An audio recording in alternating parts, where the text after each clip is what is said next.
Get ready to be inspired by the great things happening in rural education. The Rural Scoop will bring you new ideas and innovative solutions. We'll dive into education issues and we'll highlight what's working in your rural communities. You will hear from a variety of educators, administrators, professionals, and others who will provide relevant and engaging content in each episode. And now, serving up the scoop, here's your host, Dr. Melissa Sadorf. Well, welcome everybody. I am excited to be able to talk to one of the Arizona Rural Schools Association's top 10 finalists for the Arizona Rural School Teacher of the Year for 2023. And I am really looking forward to hearing about him and his rural school community and what he's doing with those rural students that he is responsible for. As I always do with these recordings, I have the opportunity to introduce my co-host, Ty White, who is from Wilcox, Arizona, lives in a rural community down there, and is a rural teacher himself. So, Ty, welcome. Welcome. Thank you for having me. You know, I've gotten so much joy out of doing these sessions with you, Melissa. We have had some incredible speakers on. And I think it's an opportunity to say we have another first today, because I don't know that we've had any other people that come out of an accommodation school district. I don't think we have. I think that's a really vital role, not just for some of our communities, but like I listened to your podcast a few weeks ago with your researcher. Yep, Kelly Burns. I think that this gentleman's got a lot to help us understand what that means, what she was talking about. So with that, guys, I'm going to hand it over to our guest today, Josh Adams, who's joining us from the Coconino County Accommodation School District.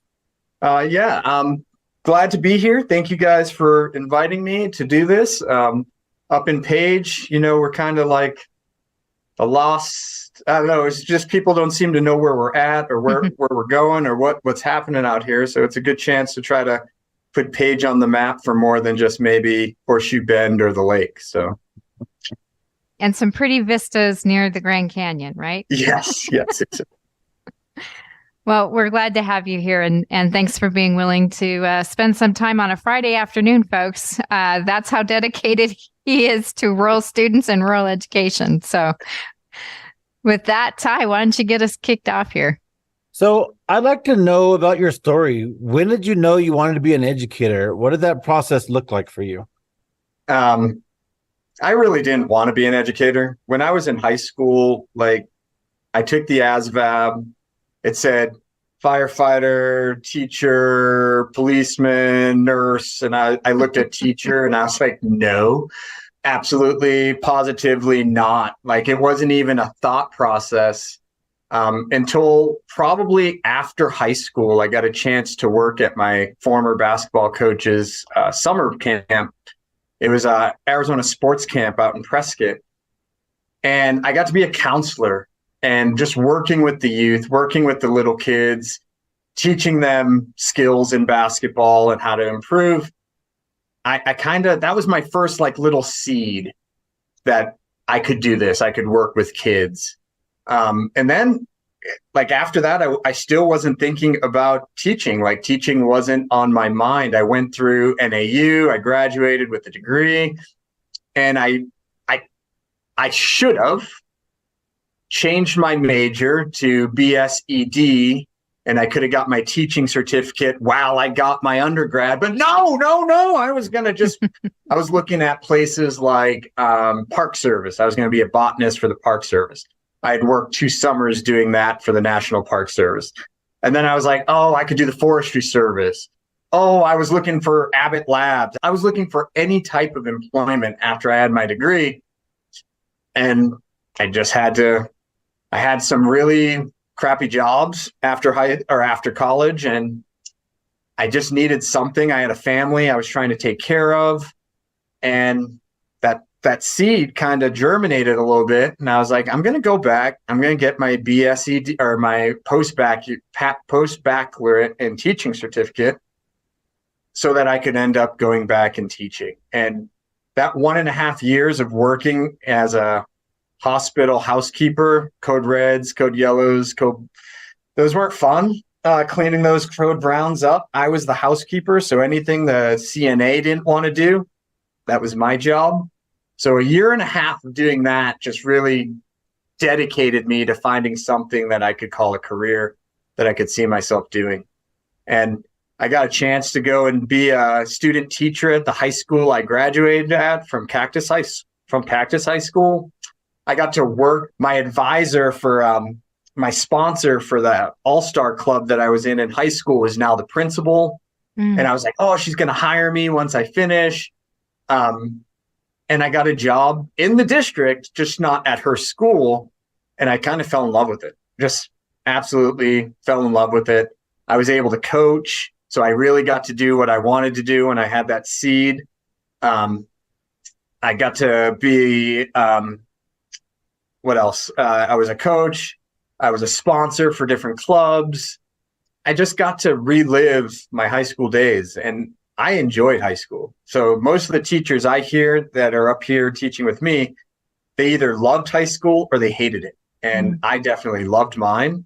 And I thought maybe I could try to be a person that I had when I was growing up and try to help some kids. But it was a very, very, very unorthodox approach. When I was in high school, I was going to be a pharmacist. I knew what I was going to be. I knew exactly where I was going to go to school. I knew where I wanted to work. I made my major fit for that degree plan. I was either going to go to U of A or I was going to go to Midwestern University. And then like my biotech teacher was like, there'll never be another cure for anything in this world. And that kind of like rocked me to my core, because that like shut down every thought I ever had. I didn't want to make $150,000 a year at the expense of some sick, dying individual that just needed their medication. I wanted to help people. And when I was told that it's more profitable to treat someone than to cure them, that kind of got my gears going a little bit. And I was like, I just didn't want to be a part of the problem. I'm going to try to be a part of the solution. So maybe if I become a teacher, an educator, I can change the next generation to not think of profit, but to think of people. And that kind of really got me into staying with it. I mean, this is my 18th year and I'm still doing it. I'm still having fun with it. So Josh, you mentioned that you were able to start out in Peoria School District, which is where Cactus High School is here in Phoenix area in Arizona, which is obviously an urban district. And so teachers have a choice when they look for their position. They can either choose an urban or a suburban, and some of them choose rural. So you're obviously one that currently is teaching in a rural district. Why did you decide to teach in a rural setting? I don't know if that was actually a choice or if that was fate, I think. After teaching in an urban district at Raymond S. Kellis for 3 years, I was given the opportunity to go to Flag to work on this Project Prime. It was a PD, 2-year PD program where we were looking at the effectiveness of BSCS Human Approach Volume 3's curriculum materials. So we had like 30 people. We went through the entire book for 2 years. Then we had to teach it with fidelity. I was able to get like 22 graduate credit hours for being part of that program. And then when I was done with that program, I was offered an opportunity to work with the Center for Science Teaching and Learning at NAU as a professional development advisor or professional development associate, where I'd work with teachers how to become, or mostly it was, how do I help science teachers become better science teachers? Or how do I help elementary teachers not be afraid to teach science? So most of our stuff was like dealing with math science partnerships. I would go in and I'd do a little lesson on evolution, which kind of freaked everybody out every time you try to talk about evolution. Usually it was the small town rural people, not going to lie. But it just seemed like it was kind of fun. And then my salary was all grant funded. And that was in 2008. So if you guys remember 2008 to 2010, that was a really bad time for education, especially when it came to like grants and funds. The Great Recession kind of dried up my position. And with all that knowledge of learning in Center for Science Teaching and Learning and actually getting my master's, I knew I only wanted to go to two places. And I was either going to go to New Orleans and work in the inner city in New Orleans, or I was going to go back to Page. So when I graduated from NAU, I had an opportunity to move to Page and work on the river as a lunch beach guide. We'd set up lunch for all the float trippers that would come from the dam to Lee's Ferry. And I got a chance for like 8 months to live in Page, to be in the community, to see what it was like. And I fell in love. And I had that little thought in the back of my head, if I can ever get a chance to come back here, I'm going to do it. So when 2011 came up and my position dried up, there was only two places I wanted to work. I either wanted to work with African Americans in New Orleans, or I wanted to work with Native Americans in Page. And I went to New Orleans first. I did an interview. It was an all charter school system in New Orleans. They don't have public schools anymore. And they didn't offer me a job right away. Mm. Like, they didn't say anything. It was 3 weeks after that they even communicated with me. So I went on an interview with Page High School, and I had a really great interview, but then the tour after with Paul Ross Kelly, who was the former vice principal at Page High School at the time, he just walked me around. And while he was walking me around, he was just like floored by that I wanted to be here and that I chose to be here, because I almost didn't go there. They had no housing. Like, literally absolutely no housing. So I was calling Paul and I was like, I just can't work there. I physically, I cannot get there. I can't bring my kids, my dog. I can't move my whole family up with the hope that something's going to open up and I'm going to be able to find a place to live so I can teach for you. And he's like, no. Just come. We'll find it. We'll fix it. We'll find a way. And I was like, it was very weird. I had the job. I knew what I was going to do. I just didn't have a place to live. So I almost didn't move here. I mean, it almost didn't work out. And for whatever reason, he found a way. He found a colleague of mine that was teaching math that had a house, and she was willing to let me, my dog, my family live in her house. And we stayed there till November, and we started in July. Wow. So I'm living rent-free in some random stranger's house. And not only that, she also met or introduced me to other people in her church group, other people that I worked with. There was another math teacher there at Page. If I wasn't at her house at 6 p.m. to eat dinner, and I'm saying Monday through Sunday, if I was not at her house, they would pick me up, and they would drag me to go eat, my whole family, and they would not let us not eat there. We ate a meal, home-cooked meal, every single night for an entire year. Like, where does that happen other than in rural towns? Like, I've never heard of that happening in Phoenix. I would never expect that in Flagstaff or Tucson or anything like that. Like, I was blown away. I was shocked. And it worked out. I mean, and the reason why I'm still here is because of those things. I mean, a small town, you know everybody knows you. Like, it's just less stress. It just makes sense. I can't deal with traffic. I go down to Phoenix. You guys wanted me to come down and do a little interview. I was like, no, I'm not driving down there. I'll do it over Zoom, but I will not. I just can't do it. I don't like being in large towns anymore. And it's all about rural life for me now. I don't think I chose rural. I think rural chose me. And I kind of love it. I did. Isn't that a song in Wicked, like Change for the Better or something? Rural sunk his hooks into you. I'm serious. They really did. I mean, it was amazing. Every day blown away. So, is there anything else you want to tell us you love about rural towns and rural schools? My rural town is probably, I know I'm biased, but I think it's one of the most beautiful rural towns in America. I am on the border of the Navajo Nation, one of the largest Navajo or Indian Native American reservation systems. I'm 5 minutes away from walking to Lake Powell. one of the most beautiful places you'll ever see. We have Antelope Canyon, where I think over 4 million tourists a year come and visit, and they pay like thousands of dollars to come visit. It's in my backyard. I got Horseshoe Bend. They start charging for that now. When I lived here, it was free, and we just hike out there and go see it. To me, this is probably the best place. I call it my heaven on earth. Whenever I'm like stressed, I just go out into nature and I find my spot. I've got to add to that. Like, that's probably true for a whole bunch of rural areas. I live in a beautiful place, but the part that makes Arizona really special about our beautiful places is how many of them are public. I know there's a couple of them where you're at that are not, because they belong to the Navajo tribe, and that's great. But there's other places you can just get out and hike through. Like, oh yeah. I'm with you. Rural life is for me too.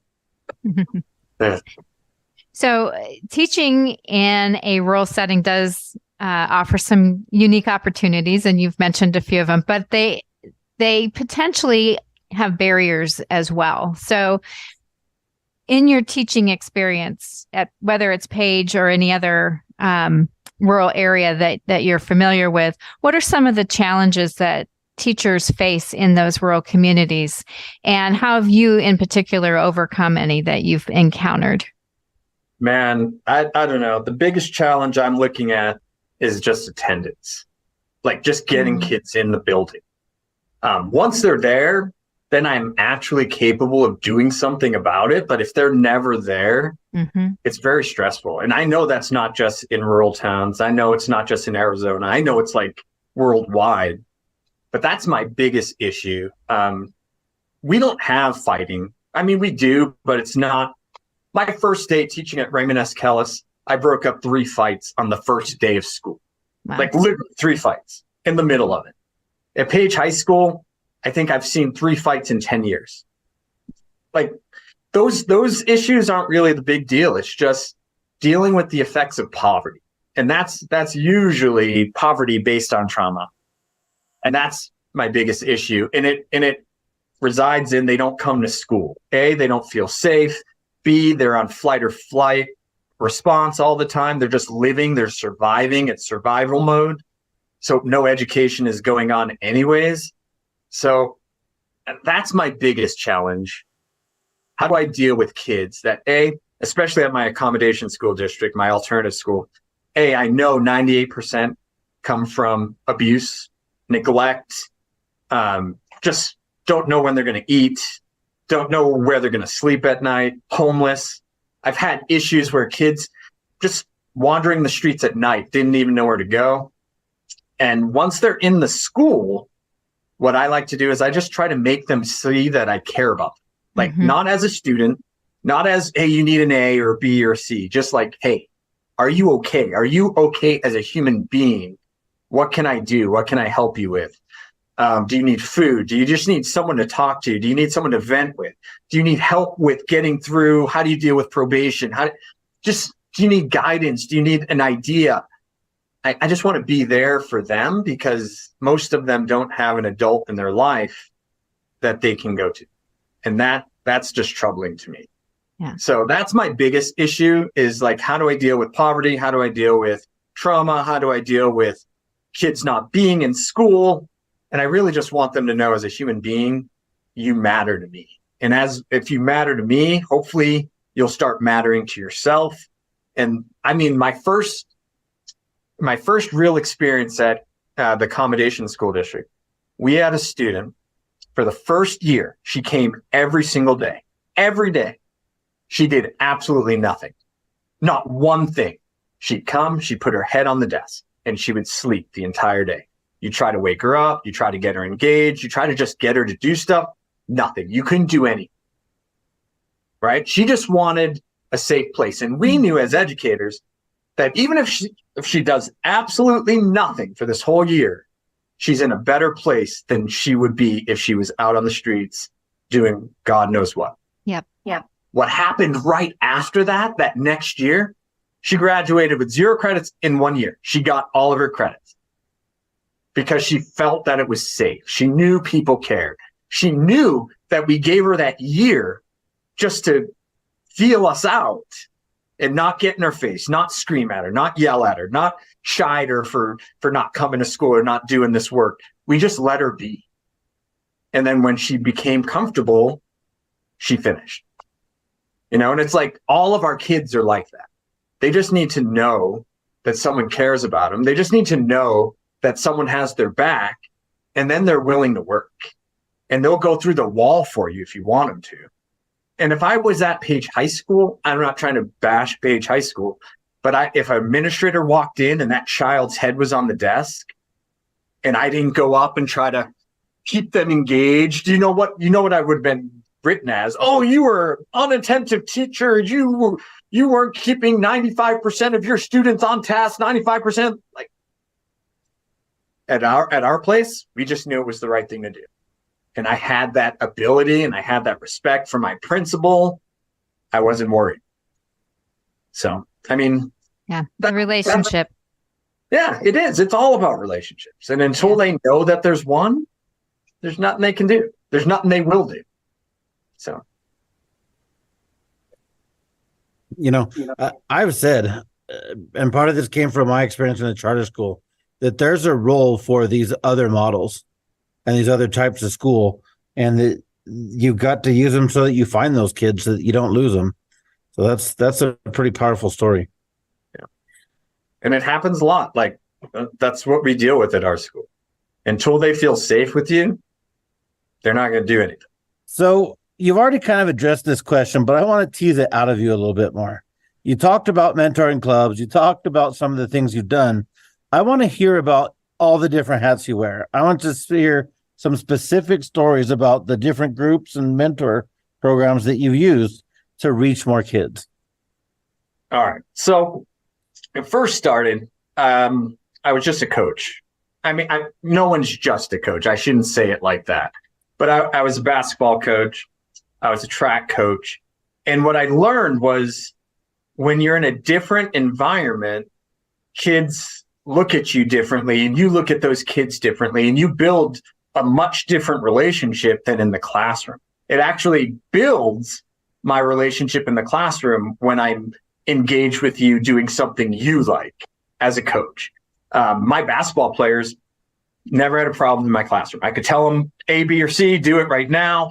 They wouldn't complain. They would get other kids to do it. They were my leaders in class. So that was one way, is just being a coach. I've coached golf. I've coached basketball. I've coached track. I've coached, let's see if I can remember them all. Tennis. I've been helping my wife. She's a tennis coach up here. So I like to do that. And then I really, in 2014, I started this thing at Page High School where we wanted to go travel the world. We wanted to open worldviews of our students in Page High School, especially our Native American students dealing with poverty. So we joined up with EF, World Strides, what was another one I did? Explorica. And we got with these companies. And from 2014 to 2019, I think we did 2014, 2015, 2016, 2017, 2019. We did 5 different trips. And then I just did another last trip this last summer in June. So I've done 6 trips overseas with students. Like that to me right then and there. Oh my gosh, it was day over. It was over. They respected me. I respected them. We came back to school. We encouraged other groups to go and to pick their own trips the next year. I mean, just watching students' face when you walk into the city center of Prague. And if you've never seen Prague, it looks like it's a big, giant Hollywood production. All the buildings look fake. They're beautiful, but they totally look fake.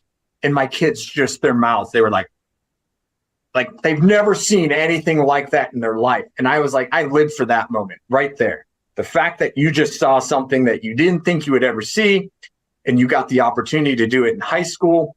All of those kids that we have taken to Costa Rica, Peru, Australia, New Zealand, Italy, Greece, Germany, Austria, the Czech Republic, Hungary, Switzerland, France, Slovakia, England, Ireland, Wales. All of those kids that had that experience, seemed to have gotten through life a little bit easier. Like it just made sense to them. Like having a worldview, it's not just Page where we have this 4-mile square block and that's all you're ever going to see. And you're going to live here, you're going to be born here, you're going to die here, and you're never going to leave here. I couldn't do that with my kids.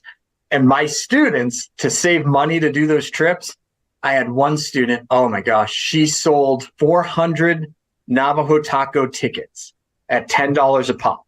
Wow. She didn't make all 400. She just sold tickets for a Navajo taco. In 30 days, she had her entire $4,000 trip paid off. In 30 days. Right? Because she wanted to do it. I mean, she was one that lost her passport, but we'll get to that different story. But no, but it was amazing just to see like how you could affect kids in more than just a classroom. And that was like a huge motivating factor for me. And once you travel, you're kind of addicted to it. And I'm still at a point where I have 2 more continents left that I want to get to before I'm 50. And I'm going to take kids with me to go to do those last 2. So I've also done AVID. I don't know if you guys are familiar with the AVID program or not, but I was an AVID elective 11 teacher and I was an AVID elective 12 teacher. And teaching those classes and taking our kids to the universities, again, just opening them up to opportunities that they might not have thought could be in their future. My class of 2018, I think I had 22 kids in that AVID 12 class. And I think 18 of those 22 have graduated with a 4-year degree, either from Durango, from ASU, from NAU, from U of A, and many more that have just continued going down after the years as well. So to me, just seeing it like that, the effect that you can have on students other than just being in the classroom. Because to me, the classroom's fun, but I wouldn't stay for 18 years if it was just the classroom. Like there has to be other ways to get to these kids, motivate these kids, encourage these kids, and let them know that their future is in their hands if they want. Let's take a quick break to hear from our sponsor. So, Josh, Ty and I talk a lot about the term rural advantage. And that means different things to different people depending on their context and their community and where they feel comfortable and how things are going within their rural school. So what does the expression rural advantage mean to you? And you've already talked about some of those unique opportunities that you've had as a rural teacher. Is there anything else that really highlights what that term rural advantage means? Well, I didn't even know. I've never heard of that term before. I do see there's an advantage living and working in Page, but I like to think of it as like my Dene advantage. We have like over 85% Native American students here, and they seem to be ignored in the world. Like I've never heard anything. Like we'll hear, oh, we got to help the Blacks, we got to help the Hispanics, we got to help, but you never hear, at least I never hear about helping Native Americans. And they're some of the biggest, brightest, most loving people you'll ever meet. And I just love the fact that I don't have to worry about, are they going to get up and throw a chair at the teacher or another student? I don't have to worry about them bringing a knife and trying to stab another student or a teacher. I don't have to worry. Like, I don't have those fears working in Page. Like, I don't know why, but from those students, it's great. I've left my my wallet. I've left my my cell phone. I've left my keys on my desk. Guess what? They're still there. When I was in the urban setting, one time, I left my phone on the desk. Gone. I called my phone in class. The student answered it in class. And then I sent them to the office. Like, I don't have to worry about that in a rural setting. I know that they're here to work. They like to work hard. They do their best. And I love it. I love the fact that they show up. They have a plan to get something done. And I'm just here to help them get whatever they want to get done. To me, that's an advantage. it's one less thing that I don't have to worry about that I think our urban or our city teachers might have to worry more about. I just love it. I would not want to be anywhere else. I don't know how to stress this enough. If you're listening and you're thinking about rural versus urban, rural's where it's at. I don't know what to tell you. Well, we would agree. I think you keep preempting our questions. Well, I want you to make that sales pitch again. If you're thinking about it. That's true. That's true. What would you say is the greatest challenge facing rural teachers, or maybe your district in particular? I know you said that you're having an issue with absences. Yeah. And yet I think that's a problem that's pretty generalizable across the line. In terms of rurality, what would you think is a major challenge that you're facing? Well, we are so rural and remote. And this is talking about Page High School, not necessarily the accommodation school district.